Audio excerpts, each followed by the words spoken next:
नमस्कार। Street interview with विजय चौरसिया में आपका स्वागत है। आज हमारे साथ हैं न सिर्फ गिरिडीह बल्कि झारखंड की राजनीति का एक नामचीन नाम, गिरिडीह सदर विधायक सुदीप कुमार सोनू। आज हम मुखातिब हैं गिरिडीह विधायक सुदीप कुमार सोनू जी के साथ, जो किसी परिचय के मुहताज नहीं है पूरे सूबे में और सूबे के बाहर भी। इन्हीं का अथक प्रयास से पारा शिक्षकों का जो मामला वर्षों से था झारखंड में, वो सुलझा है और हजारों परिवारों के आंख का आंसू पोंछा गया है। हम आज जन की बात में इनसे रूबरू हैं। विधायक जी, आपका जन की बात में स्वागत है। धन्यवाद। हमारा सवाल ये है कि तकरीबन आधा कार्यकाल आपकी सरकार की समाप्त होने को है। ऐसे में क्या क्या मुद्दे हैं जो अभी सुलझ नहीं पाए? कि मुद्दे बहुत सारे हैं। झारखंड का विकास सर्वोच्च प्राथमिकता रही। वो सवाल जिनके वजह से झारखंड अलग राज्य बना था, उन सवालों के जवाब देना प्राथमिकता रही।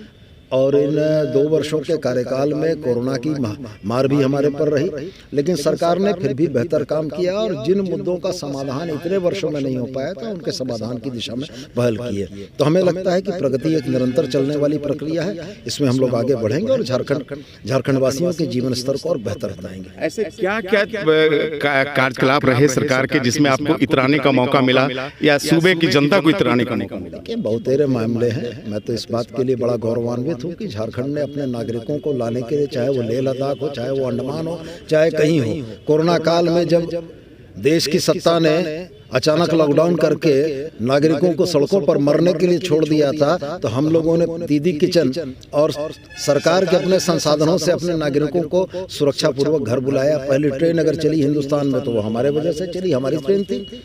पहले बार हवाई जहाज से श्रमिक वापस लाए गए तो वो झारखंड के श्रमिक थे।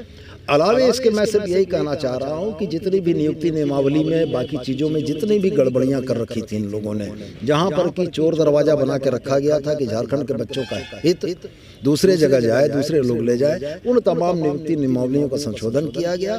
और हमें बहुत उम्मीद है कि कोर्ट की प्रक्रिया या तमाम चीज़ों के बाद भी झारखंड पर झारखंडियों का हक है, इस अवधारणा को सबसे पहले हम लोग स्थापित करेंगे। क्या होता अगर ये सरकार आपकी अकेले बहुमत की होती तो परिदृश्य क्या होता झारखंड का? देखिए, निश्चित रूप से गठबंधन सरकार की अपनी कुछ मजबूरियां होती हैं, कुछ कॉमन मिनिमम प्रोग्राम के तहत चलने की बाध्यता होती है, लेकिन बुनियादी सोच कही बात की है कि जो 20-21 वर्षों के झारखंड में नहीं हो पाया उसे पूरा करना है।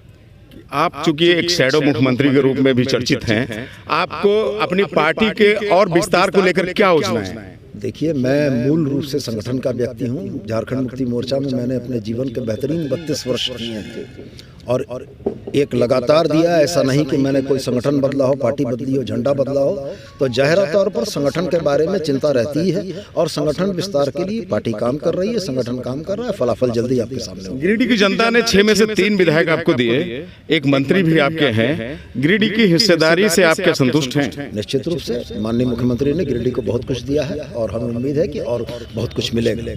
अबरख की पहचान इस जिले का पूरी दुनिया में रही है। अबरख को लेकर के कुछ रिसेंट आपके पास कुछ खबर है, आप बताना चाहेंगे?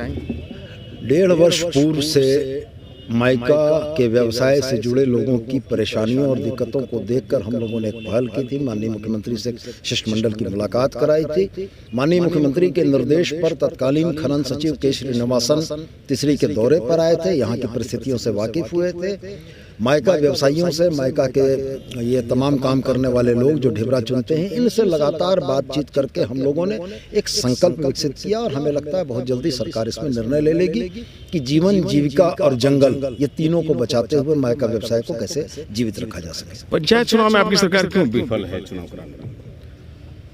ये तो केंद्र सरकार से भी पूछा जाना चाहिए कि यूपी में वर्चुअल रैलियां क्यों हो रही हैं।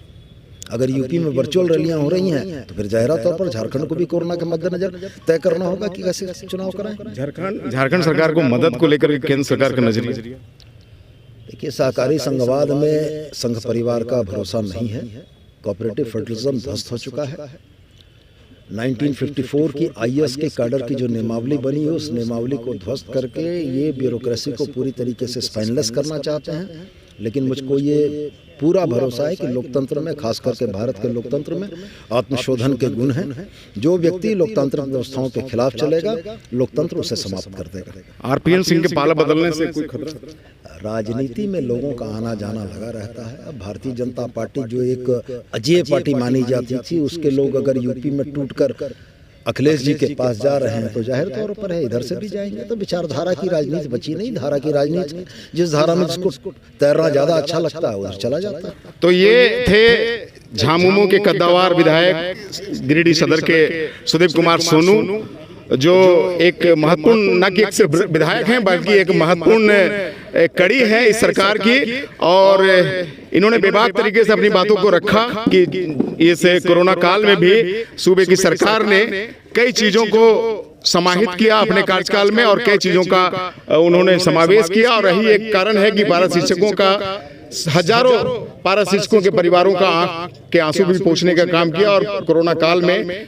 मजदूरों को भी हवाई जहाज से झारखंड लाने का काम किया। मैं फिर उपस्थित रहूंगा जन की बात स्ट्रीट इंटरव्यू विद विजय चौरसिया के साथ अगले रविवार को किसी और शख्सियत के साथ। तब तक अलविदा।